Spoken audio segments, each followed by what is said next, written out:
Assalamualaikum warahmatullahi wabarakatuh. Perkenalkan, nama saya Megi Tutu Prasetya dari Fakultas Ilmu Pendidikan Ekonomi semester 2 dengan nomor NIM 187205005. Di sini saya ingin menjelaskan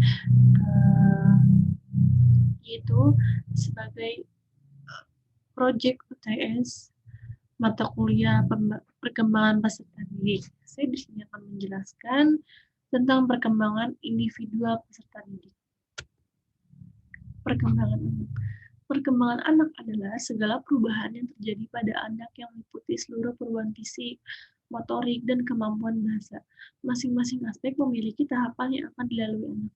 Pada masa usia dini, anak mengalami tumbuh kembang yang luar biasa baik fisik, motorik, kognitif, emosi, psikososial, dan bahasa. Demikian pula perkembangan bahasa. Perkembangan ini dipengaruhi perkembangan yang lain, terutama berkaitan dengan fisik dan intelektual anak. Perkembangan bahasa sangat penting karena dengan menguasainya anak dapat menyesuaikan diri dengan lingkungannya. Kemampuan bahasa anak. Kemampuan bahasa anak sering dianggap sebagai hal yang pasti dimiliki oleh anak atau taken for granted. Pada kenyataannya, dibutuhkan stimulasi yang terencana agar kemampuan bahasa anak berkembang dengan baik. Perkembangan bahasa anak sangat penting karena terkait intelektualitas anak. Kemampuan bahasa anak erat kaitannya dengan kemampuan berbicara anak. Dengan mempunyai kemampuan bahasa, seorang anak akan mampu berkomunikasi secara lisan maupun tulisan dengan baik. Mempunyai kemampuan untuk meyakinkan orang lain melalui cara bicara, mampu mengingatkan dan menghafal informasi, dan mampu memberikan penjelasan.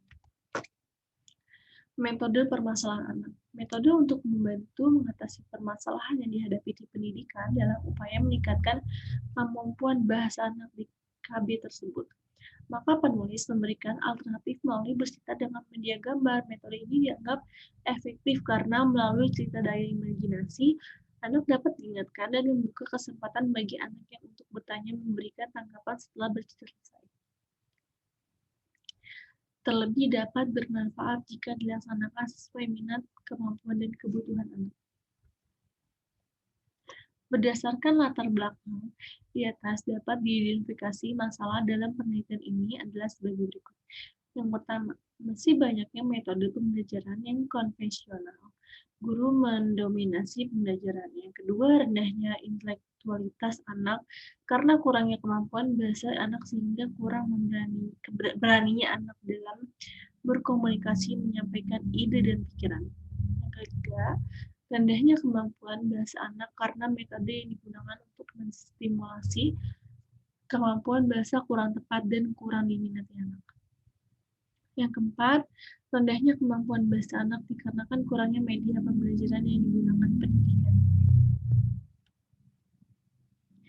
Manfaat bagi pendidikan.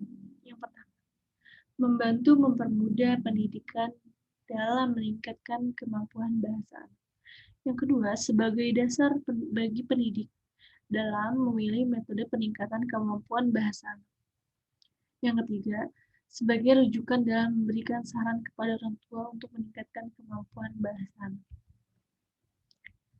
Sekian presentasi penjelasan dari saya, kurang lebihnya mohon maaf.